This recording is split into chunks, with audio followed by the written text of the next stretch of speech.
To our week-long series, Rebuilding Mississippi. For now until Friday, we'll show you various ways the coronavirus is impacting the state and how leaders are working to restore the norm.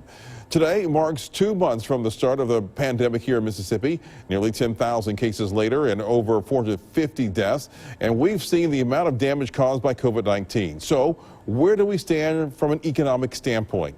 In part one, 12 News' senior political correspondent Gerald Harris breaks down the numbers. As coronavirus cases in Mississippi keep rising, so does the possibility of an economic collapse.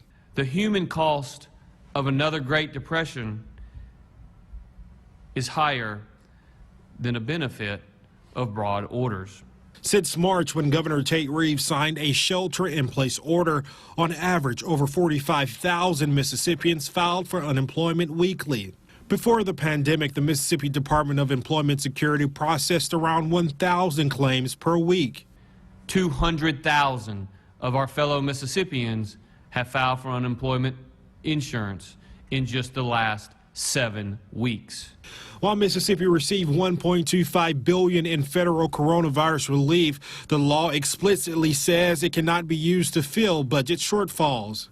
Mississippi has about $500 million in its so-called rainy day fund, and that's enough to cover about a month's worth of lost tax collection. It's something that's good, but it's not nearly enough to deal with the crisis the states are grappling with right now. According to the Nonpartisan Tax Foundation, states are looking to lose 15 to 20% of revenue, which could lead to workers being furloughed or let go. Other states can perhaps reprioritize some projects, decide to postpone things for now without creating a lot of immediate harm. Mississippi has always been a lower tax and ultimately a lower spending state, so when it comes to cuts, there's a lot of pain involved. That's why the state will probably be turning, certainly to the federal government. Projections remain unclear as to what the deficit appropriations will be due to the suspension of the state legislature. Mississippi has yet to have a budget for the next fiscal year.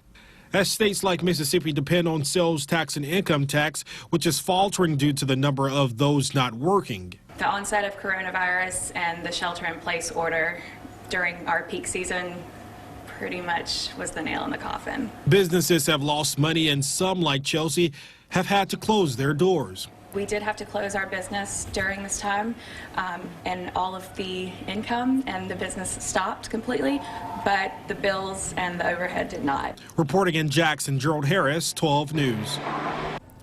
We are continuing our Rebuilding Mississippi series tomorrow as we ask, what's the plan moving forward?